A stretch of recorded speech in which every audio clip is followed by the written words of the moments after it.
your breakfast news from Ayogen online television. I am Makojola Luatos Nesta.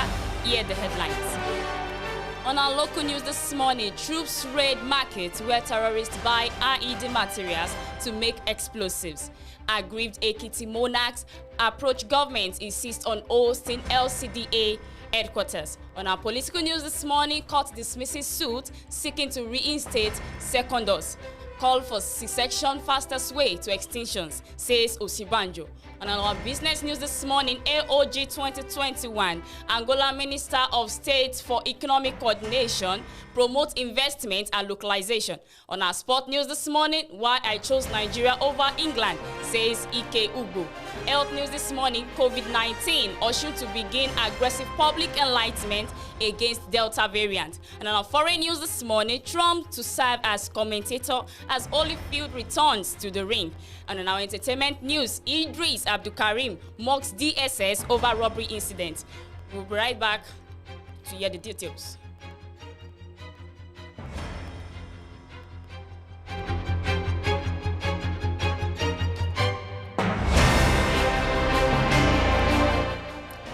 Troops raid markets where terrorists buy IED materials that makes explosives. The Nigerian army has raised the alarm that the Islamic West African province and Boko Haram terrorists are purchasing improvised explosive devices. It is said the terrorists were planning to unleash terror on innocent Nigerians to remain relevant after the sect must have been decimated. It disclosed this in a statement by the Director of Army Public Relations, Brigadier General Onyema Nwakachuku, on Thursday. Onyema said 281 bags of 50 kilograms of urea fertilizer used to produce IEDs has been recovered, and 2 distributors were arrested as troops raided IED ops in the Damboa and Gashua local government areas of Borno and Yobe State respectively. He also said a suspected Boko Haram terrorist who had been on the wanted list of the Nigerian army had been arrested. Onyema said the suspect, identified as Yawi Modu, was nabbed along the Damboa-Wajiroko road by the troops of Sector 2 following a tip-off. The statement was titled, "Troops Arrest High-Profile Boko Haram Terrorists, Raid IED Materials Up in the Northeast." It read in part, ISWAP criminals facing the reality of obvious depletion and desperately acquiring IED materials to make explosive devices, with which to unleash terror on innocent citizens in a bid to remain relevant and present a posture of potency.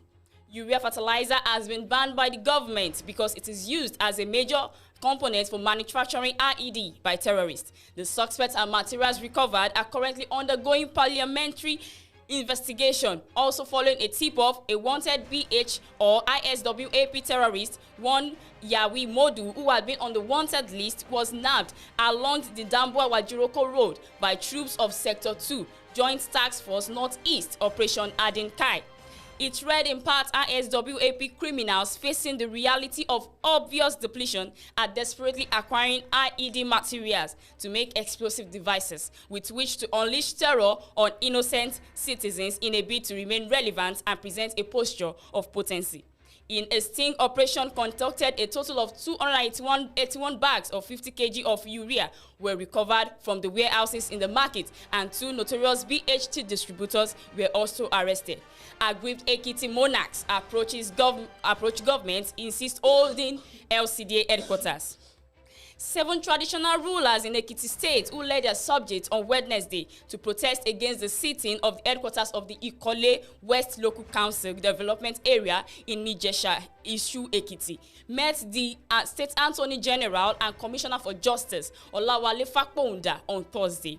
The 7 aggrieved monarchs are the Olusin of Ushin Ekiti, Oba Adedeji Oluyemi Asaba of Isaba Ekiti, Oba Olarewaju Adeyanju Olotunja of Olotunja Ekiti, Oba Adedeji Fagbamila Alashin of Yasin Ekiti, Oba Aladele Adeyemi Alamo of Ilamo Ekiti, Oba Adebayo Awosheyila and Onikoyi of Ikoyi Ekiti, Oba Julius Falaki.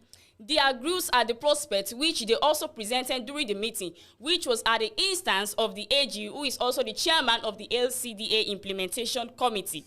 was that the 7 communities among the 8 towns that made up the new LCDA wanted the headquarters to relocate from Ijesha-Ishu to Asin, Ekiti.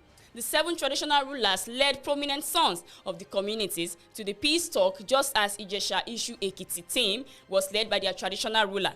The Obanla of Ijesha-Ishu Ekiti, Oba Adeniyi Osho Fapohunda, in his address to the 2 sides, urged the aggrieved communities to maintain peace, appealing to them to cooperate with Ijesha-Ishu Ekiti. While calling for caution, he said the state government is currently looking into the issue and will do justice. Fix a date to meet Governor Kayode Fayemi for final solution. The spokesperson for the 7 aggrieved committees, Dr. Lare Ayejuyo, said it would be absurd for the communities to accept Ijesha-Ishu Ekiti as the LCDA headquarters. The government must look into the matter for peaceful coexistence. We can stand on our own. We can stand as autonomous LCDA instead of merging us with Ijesha-Ishu Ekiti. However, the Ijesha-Ishu Ekiti monarch, Oba Osho, urged the 7 communities to accept the government decision. Political news this morning. Court dismisses suit seeking to reinstate second dose. A federal high court sitting in Lagos on Thursday refused to entertain a suit filed by Uche Secondos, led from faction of the People's Democratic Party, PDP, restraining the party and any other members of the party from calling or summoning or presiding over any meeting of the party whatsoever, including the meeting of any committee of the party. Any congress of the party, the National Working Committee, the National Executive Committee, and the National Convention, except the one called by Uche Secondos. Pending the hearing and determination of the substantive suit, Justice Tijani Ringim declined to entertain the suit on the ground that the suit is unripe for hearing and that the defendants are yet to respond to the motion. Applicants in the suit marked FHC/L/CS/117/2021 are Uche Secondos Honorable Eddie Olafesho, Alhaji Rashidi Olakunle Somonu, Honorable Daisy Akitan, Honorable Bumi Jenyo, Honorable Wahab Owoko Niran. Also joined as respondents alongside the party are Elder Yomi Akinwunmi, PDP Deputy National Chairman South, Senator Sulaimon, PDP Deputy National Chairman North, Senator Ibrahim Tasuri, National Secretary PDP, Independent National Electoral Commission, INEC, and Attorney General of the Federation, AGF, as 1 to 7 respondents. At the resumed hearing of the matter on Thursday, counsel to the applicant, Chiemeze Iyekwazu San, told the court that his client's motion on notice was ripe for hearing, following a rule delivered by the court on September 1. That all parties in the suit to be put on notice and the court Thursday for hearing of the suit. Call for secession, fastest way to extinction, says Osinbajo. The federal government has again kicked against calls for secession by separatists in some parts of the country, warning that such will be the surest way to extinction. Vice President Yemi Osinbajo gave the warning late Thursday in Abuja while delivering a keynote address at the 2020 Leadership Conference and awards organized by the Leadership newspaper group. The conference, which had as its theme National and Regional Security, Role of Political and Non-Political Actors in Stabilization and Consensus Building, held at the International Conference Center, ICC, Abuja. Among awardees at the event were Central Bank Governor Mr. Godwin Emefiele, President African Development Bank AFDB, Dr. Akinwumi Adesina, Borno State Governor Professor Bangana Umaru Zulum as Persons of the Year, Governor Maibala Buni of Yobe State, and Governor Godwin Obaseki of Ondo State of Edo State as Politicians of the Year, Governor Ezenwo Nyesom Wike of Rivers, Governor Babajide Sanwo-Olu of Lagos, and Governor Abdulrahman Abdulrazak of Kwara State as Governors of the Year. Other awardees include the Secretary to the Government of the Federation, SGF Mr. Boss Mustafa, Public Service Person of the Year 2020. Late Flying Officer Arotail Tolulope Seraph, Outstanding Young Person of the Year Posthumous Award. Shola Akinla, the CEO of the Year, Abdulrazak Isaku Tukpe, Business Person of the Year, the Independent Electoral Commission, INEC, Government Agency of the Year, and the Presidential Steering Committee on COVID-19, Government Agency of the Year. And that will be that on our political news. On business news, AOG 2021, Angola's Minister of State for Economic Coordination promotes investment and localization. Opening the Angola Oil and Gas 2021 conference, H.E. Manuel Nunes Jr., Angola's Minister of State for Economic Coordination, emphasized investment and the value of localization in Angola, committed to driving investments in the oil and gas industry. The Angolan government is focusing on partnership and collaboration as the country accelerates its energy transition. Localization and human capital development will continue to play a critical role in Angola's oil and gas industry. In his inauguration speech at Angola Oil and Gas AOG 2021 on Thursday, H.E. Manuel Nunes Jr., Angola's Minister of State for Economic Coordination, emphasized Angola's investment potential.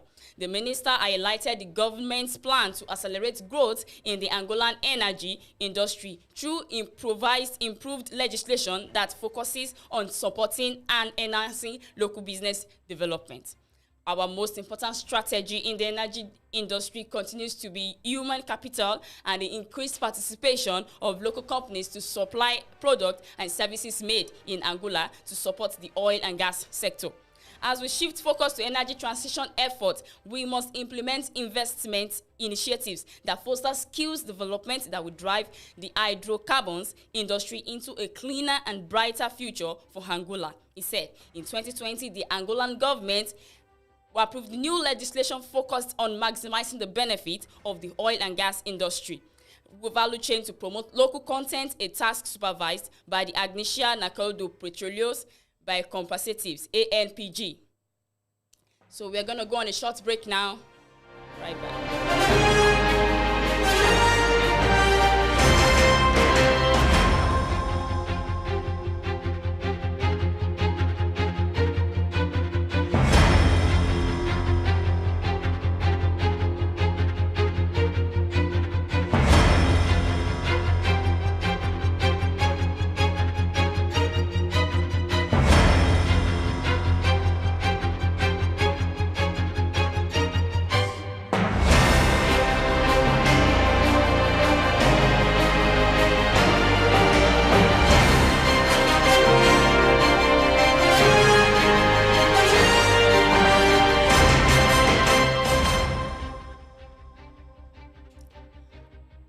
Welcome back to Ayogen online television, and on our sport news this morning, why I chose Nigeria over England, Ike Ugbo.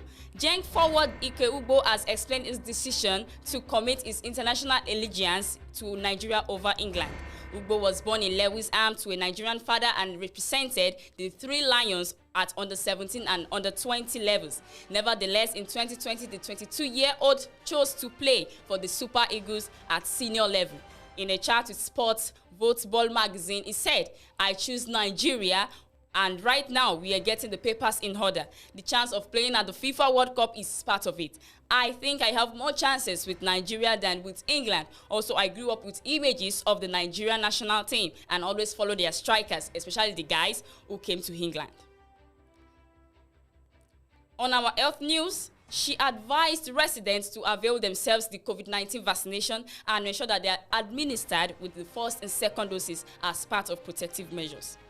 Recall that the Osun State government had publicly launched the administration of 2-dose Moderna vaccination in August. Osun State had received 47,900 doses of the Moderna vaccines for the second phase of the COVID-19 vaccination exercise, and also added were AstraZeneca for citizens that were not able to get second jab during the first phase of the exercise. The state government also revealed that it was supplied with 1 dose Johnson & Johnson COVID-19 vaccine, which it intended and to administer on people residing in hard-to-reach areas within the state.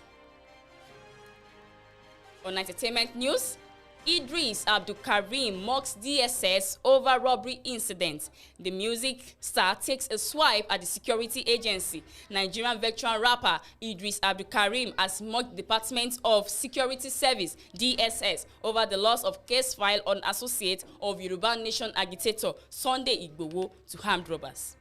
In a post shared via Instagram page on Wednesday, September 8, 2021, the music star slams the security agency over their flop. So armed robbers can rob a whole DSS in the same country where DSS can bust anywhere in dead hours of the night. I weak, he wrote. Abdulkarim's post came hours after DSS revealed that it lost the case filed belonging to Yoruba Nation agitator Sunday Igboho to armed robbers. According to a DSS counsel during the court section, his colleague lost the case file after boarding a vehicle owned by One Chance operators. And that will be that on our breakfast news this morning. I want you to continue to share, subscribe, and follow us on Ayogen online television, Ayogen links. So God bless. Have a great day.